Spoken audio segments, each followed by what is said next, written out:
After studying this module, you shall be able to know about the Marris model of managerial enterprise, explore the relationship between profitability and growth through managerial security constraints, demand growth curve and the supply of capital growth curve.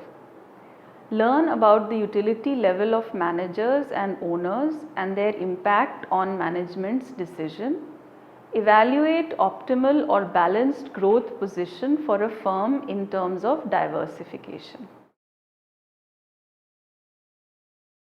Several studies have identified that the managerial behavior and goals of the management are different and independent from the goals of the shareholders. The reason why the goals are different and what can be done to achieve the goals has been explained by Marris's model of managerial enterprises. The model is based on managers' goal to increase balanced growth of the firm by maximizing the growth in demand and growth of capital.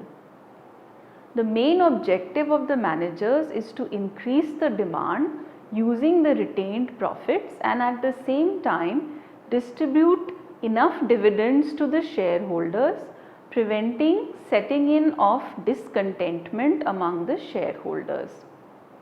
The rest of this module deals with Marris's model of managerial enterprises and tries to explain the managerial security constraints, demand growth curve and the supply of capital growth curve. It further explores utility level of managers and owners in achieving the goal and finally looks at the impacts of diversification on growth.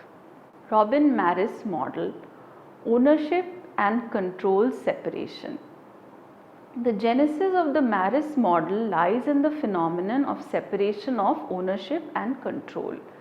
Here the shareholders either have little or no direct control over the decisions taken by the management. This separation comes with associated benefits and costs. In case of separation, a hierarchical decision may be more efficient than market allocation under certain conditions, requiring certain decisions. The major concern with respect to separation has been raised by Adam Smith. According to him, the managers may not behave in the way they would have in a owner-manager setup due to lack of incentives. Further, Jensen and Meckling in 1976 considered the separation as an agency problem where shareholders are the principals and managers are the agents and the associated costs are the usual principal agent costs.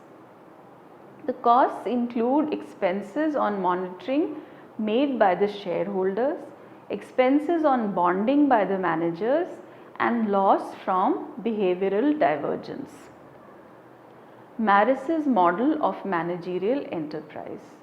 In 1964, Robin Marris published a book entitled The Economic Theory of Managerial Capitalism, where he developed a managerial theory of the growth of the firm. It is based on the proposition that firms are managed by the managers and the shareholders are the owners of the firm who take decisions on the management of the firms. The theory assumes that the owners and managers work with different objectives. The managers aim at maximizing the growth of the firm, while the owners' aim is to maximize the profits through dividends and share prices. The owners, by purchasing a share or the ownership rights in the firm, have the right to receive future dividend payment. In case the managers opt for high growth rate for the firm, they will need to create more demand and come up with new products.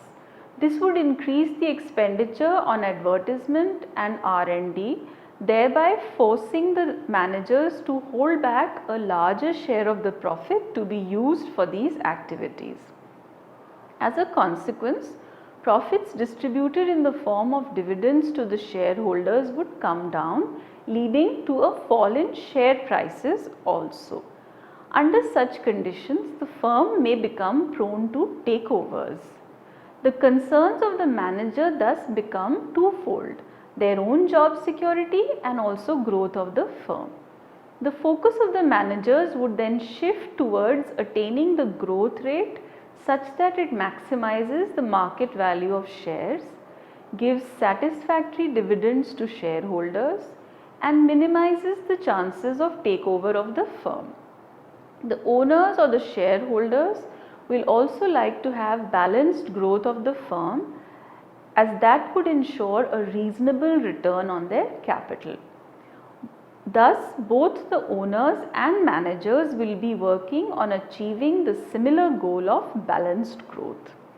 The share price of any firm is a function of current dividend D, the growth rate of dividends G, and the share owners discount rate R, reflecting their earnings in case of alternative investments. If we assume a 3-year time horizon, the share price can be calculated as the managers want to maximize the growth rate of the firm by sacrificing profits to achieve growth, their preference would be to retain the profits within the firm so that the retained earning can be used for growth opportunities. This confirms the trade-off between the decision to retain or disperse the dividends and the growth rate that a firm can achieve. Figure 1 shows the trade-off between the two. The proportion of the profits paid as dividends is presented on the vertical axis and the growth rate is presented on the horizontal axis. Thus, if the firm pays OA% of profit as dividends, then the firm has 80% of the profit left with it to finance growth. GA is the achievable growth rate corresponding to OA.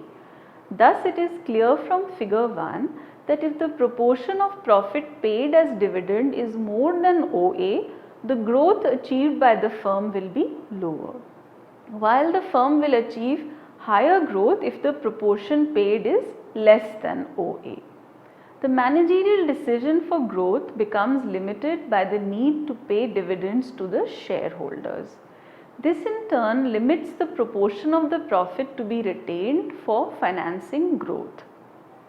The managers have to be cautious in determining how far they can pursue growth, as they can do so only as long as they are able to keep the shareholders happy and satisfied.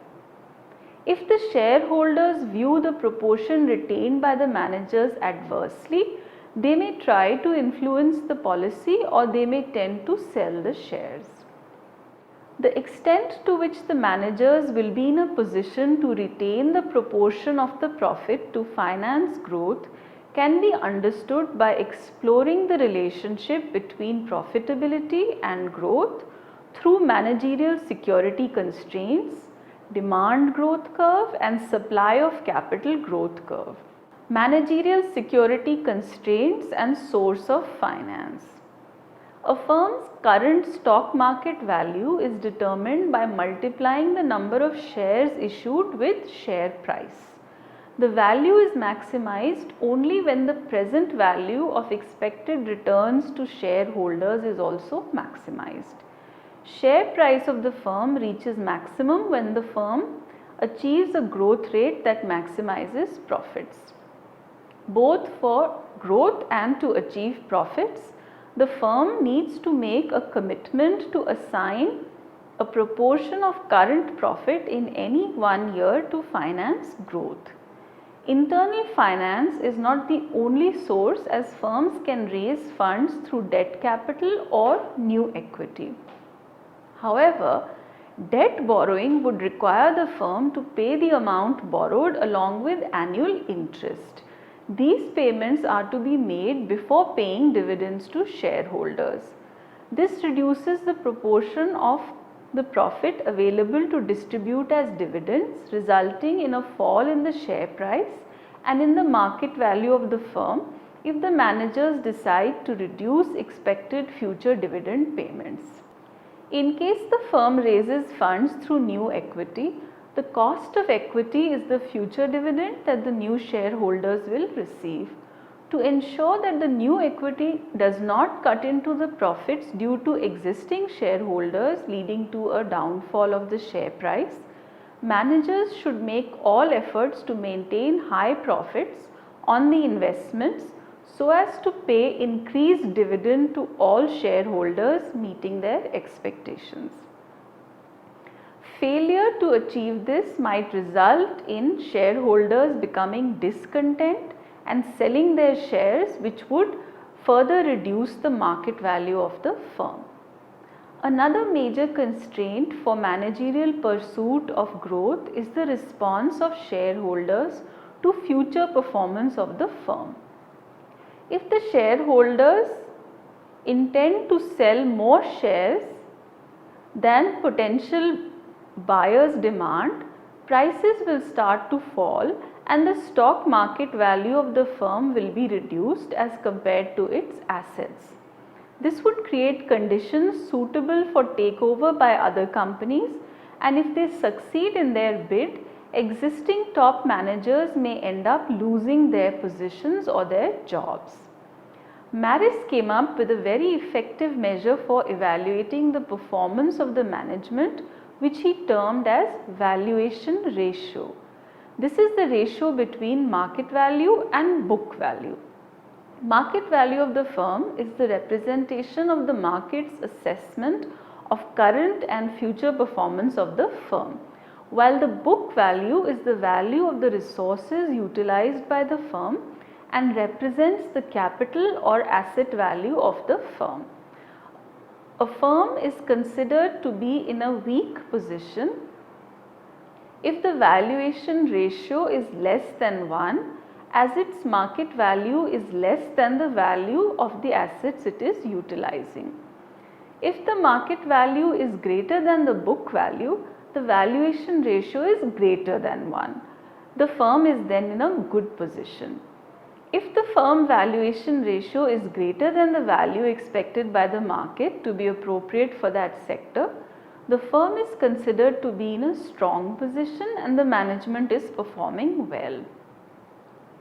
If the valuation ratio is less than as expected by the market, then the firm is in a relatively weak position and the management is not performing as well as its rivals in the sector. Thus, if the management wants to avoid a situation where the firm becomes an easy target for takeover and safeguard its own position, it needs to make good use of its assets.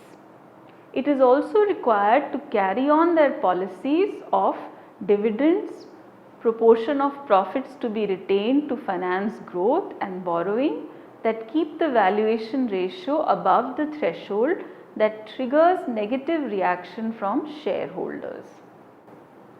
Demand growth curve and the supply of capital growth curve. Radis in 1971 developed a scheme to illustrate the Marris model showing the objectives and behavior of owners and managers, the financial constraints and relationship between profit and growth. The demand growth curve and supply of capital curve are used to show the two-way relationship between growth and profitability. The demand growth curve shows the growth rate of demand and its relationship with profit rate that the firm can earn.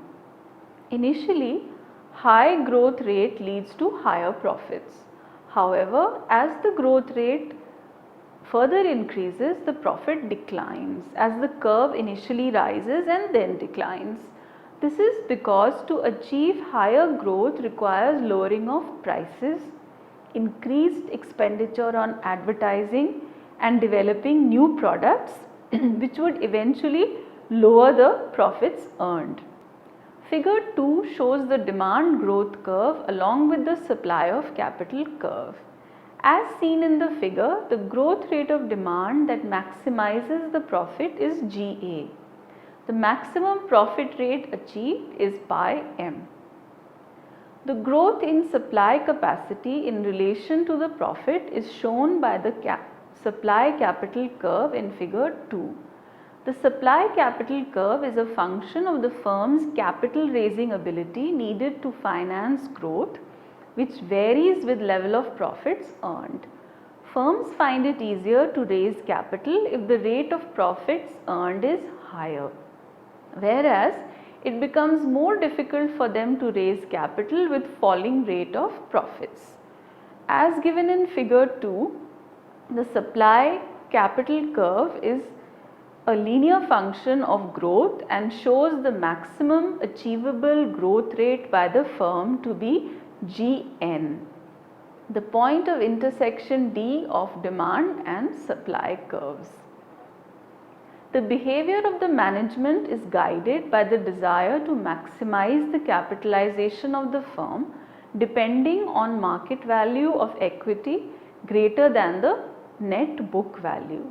Therefore, the growth rate and the profit rate combinations selected by the firm depend on the utility level of the owner and the manager.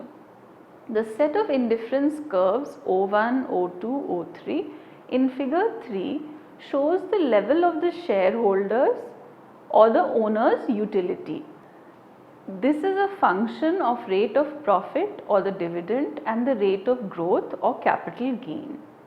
The point E0, which is the point of tangency between the indifference curve O2 and the demand growth curve, is the equilibrium point with the corresponding growth rate being GO, whereas F is the highest point on the demand growth curve and GF is the corresponding growth rate. The equilibrium point E0 corresponds to the highest point on the valuation curve as seen in figure 4.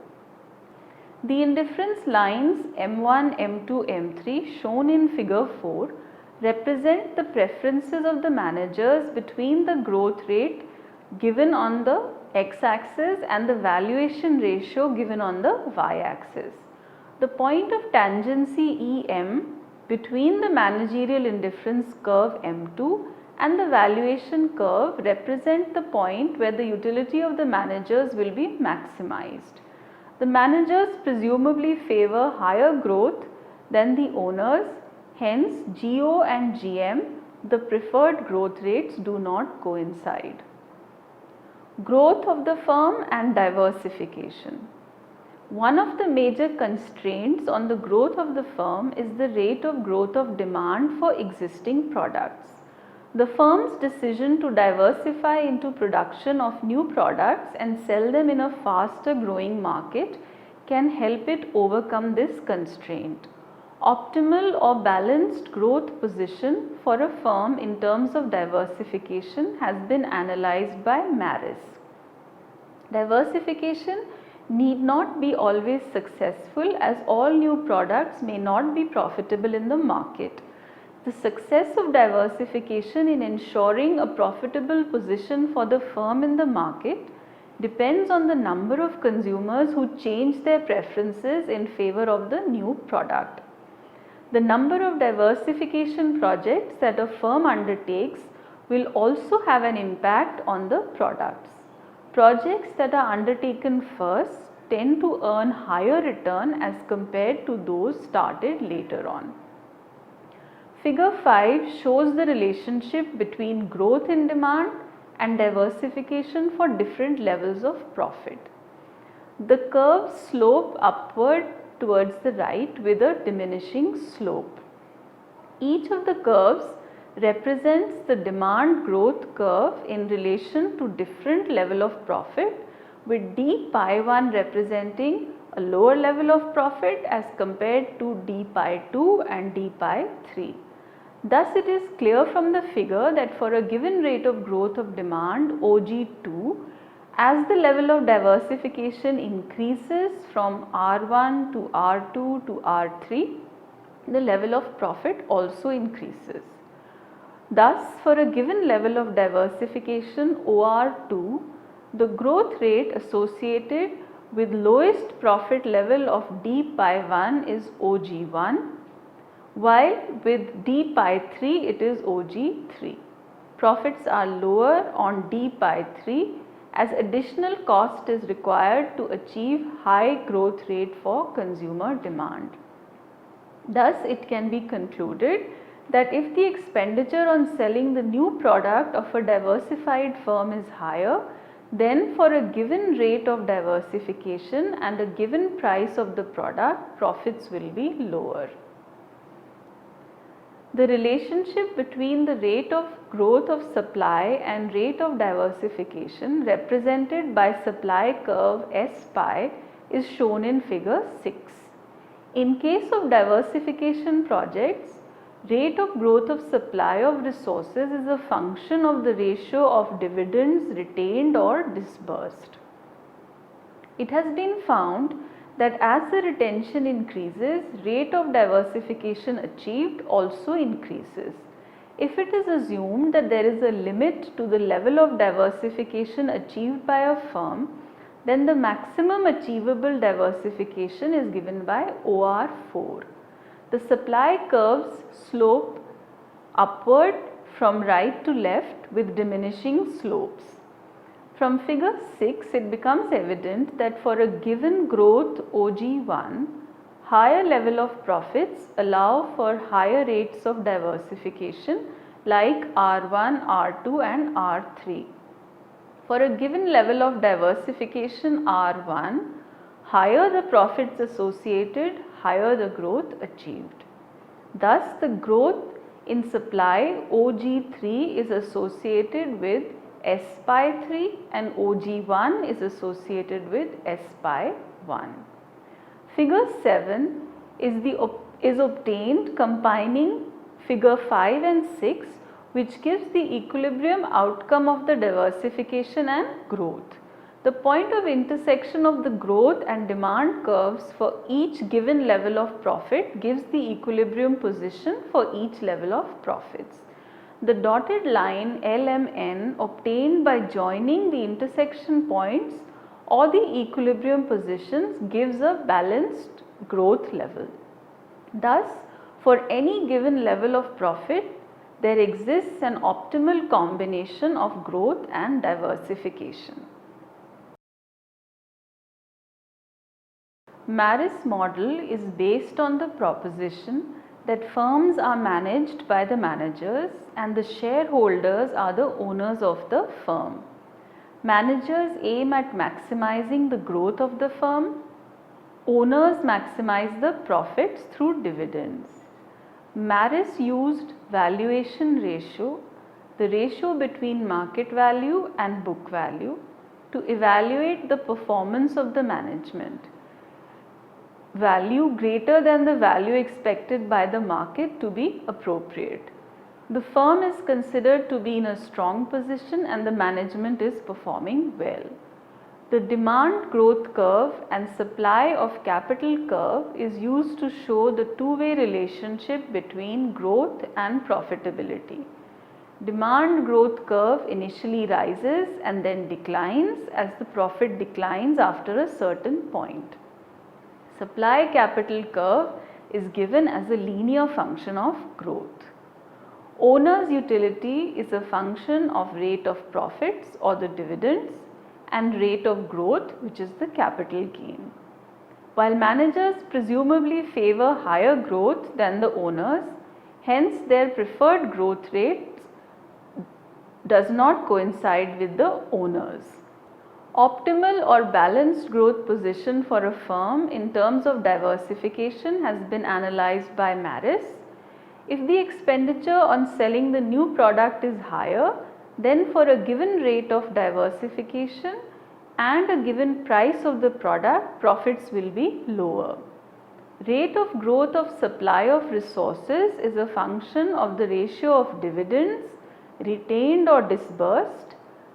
The higher the retention, higher level of diversification achieved.